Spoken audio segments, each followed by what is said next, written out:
ಆಂಧ್ರಪ್ರದೇಶದ ಕರ್ನೂಲ್ನಲ್ಲಿ ಖಾಸಗಿ ಬಸ್ ದುರಂತದಲ್ಲಿ 20 ಜನರು ಸಜೀವ ದಹನಗೊಂಡ ಬಳಿಕ ಈ ಘೋರ ದುರಂತದ ಬೆನ್ನಲ್ಲೇ ಕರ್ನಾಟಕ ಸಾರಿಗೆ ಇಲಾಖೆ ಕೂಡ ಎಚ್ಚೆತ್ತುಕೊಂಡಿದೆ.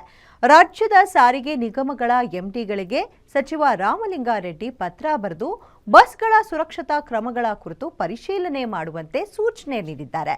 ಈ ಕುರಿತ ಇಂಟ್ರೆಸ್ಟಿಂಗ್ ರಿಪೋರ್ಟ್ ಇಲ್ಲಿದೆ. ಕರ್ನೂಲ್ ದುರಂತ ಬಳಿಕ ಎಚ್ಚೆತ್ತ ರಾಜ್ಯ ಸಾರಿಗೆ ಇಲಾಖೆ.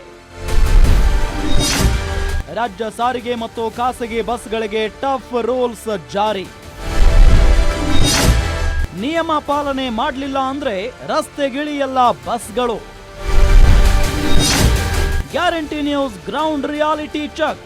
ಕಳ್ಳಾಟ ಬಯಲು.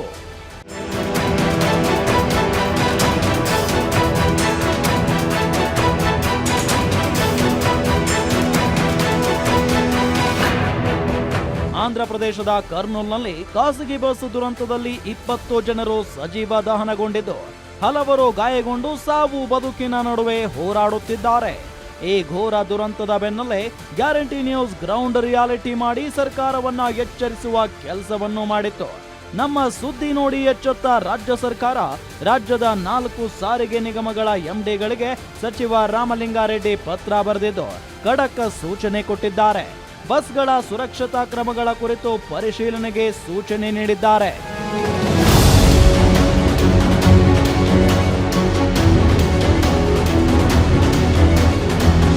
ಒಂದ್ ಕಡೆ ಸಾರಿಗೆ ಇಲಾಖೆ ನಿರ್ಲಕ್ಷ್ಯವಾದ್ರೆ ಮತ್ತೊಂದ್ ಕಡೆ ಅಗ್ನಿಗಾಹುತಿಯಾದ ಬಸ್ನಲ್ಲಿ 400ಕ್ಕೂ ಹೆಚ್ಚು ಮೊಬೈಲ್ಗಳಿದ್ವು. ಅದು ಬೆಂಕಿಯ ಪ್ರಮಾಣ ಹೆಚ್ಚಾಗಲು ಕಾರಣ ಅನ್ನೋದು ತನಿಖೆಯಿಂದ ಬೆಳಕಿಗೆ ಬಂದಿತ್ತು.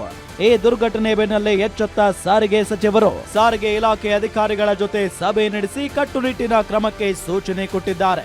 ಇನ್ನು ಸಾರಿಗೆ ಇಲಾಖೆ ಅಧಿಕಾರಿಗಳಿಗೆ ಸಾರಿಗೆ ಸಚಿವರು ಕೊಟ್ಟಿರೋ ಸೂಚನೆಗಳನ್ನ ನೋಡೋದಾದ್ರೆ ಸರ್ಕಾರದ ಮಾರ್ಗಸೂಚಿಯಲ್ಲಿ ಏನಿದೆ? ಬಸ್ಗಳಲ್ಲಿ ರಾಶಿ ಮೊಬೈಲ್ಗಳನ್ನ ಸಾಗಿಸುವಂತಿಲ್ಲ.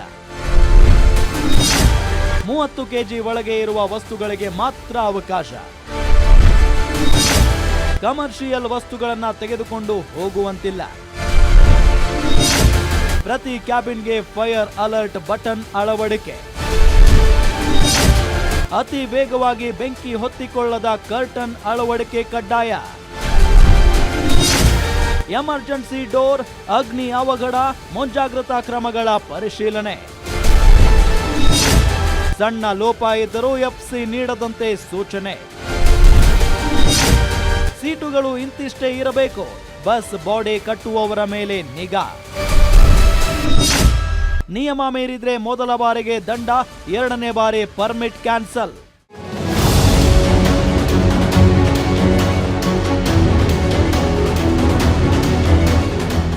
ಒಂದೊಂದು ಆಕ್ಸಿಡೆಂಟ್ಗೆ ಒಂದೊಂದು ಕಾರಣಗಳಿರ್ತಾವೆ. ಸೊ ಮೇಯ್ನ್ ಆಗಿ ಈಗ ನಿನ್ನೆ ನಮ್ಮ ಸಾರಿಗೆ ಸಚಿವರ ನಿರ್ದೇಶನದ ಮೇರೆಗೆ ನಮ್ಮ ಸಾರಿಗೆ ಆಯುಕ್ತರು ನಿನ್ನೆ ಒಂದು ವಿಸಿ ತಗೊಂಡು ನಮ್ಮ ಎಲ್ಲ ರಾಜ್ಯದ ಎಲ್ಲ ನಾವು ಅಪರ ಸಾರಿಗೆ ಆಯುಕ್ತರುಗಳು ಇದ್ವಿ, ಜಂಟಿ ಸಾರಿಗೆ ಆಯುಕ್ತರುಗಳು ಮತ್ತು ಎಲ್ಲ RTOs ಇಡೀ ಸ್ಟೇಟ್ ವೈಡ್ ಎಲ್ಲರಿಗೂ ಒಂದು ವಿಸಿ ಮಾಡಿ ಈ ಸುರಕ್ಷತಾ ಕ್ರಮಗಳು ಪ್ಯಾಸೆಂಜರ್ ವೆಹಿಕಲ್ಸ್ ಅಲ್ಲಿ ಎಸ್ಪೆಷಲಿ ಬಸ್ಸಸ್ ಅಲ್ಲಿ ಏನೇನು ಸುರಕ್ಷತಾ ಕ್ರಮಗಳು ತಗೊಳ್ಬೇಕು ಅನ್ನೋದ್ರ ಬಗ್ಗೆ ನಾವು ಅವ್ರಿಗೆ ಗೈಡ್ ಮಾಡಿದ್ವಿ.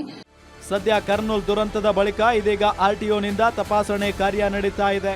ಈಗಾಗಲೇ ನಿಯಮ ಮೀರಿರುವ 500ಕ್ಕೂ ಹೆಚ್ಚು ಬಸ್ಗಳ ವಿರುದ್ಧ ಕ್ರಮವನ್ನು ಕೈಗೊಂಡಿದೆ. ಹೀಗಿದ್ರೂ ಇನ್ನಷ್ಟು ಉಲ್ಲಂಘನೆಗಳು ಕಂಡು ಬರ್ತಾ ಇದ್ದು ತಪಾಸಣೆ ಇನ್ನಷ್ಟು ಚುರುಕುಗೊಳಿಸೋಕೆ ಇಲಾಖೆ ಮುಂದಾಗಿದೆ. Ullas S Kiruvase, Guarantee News, Bengaluru.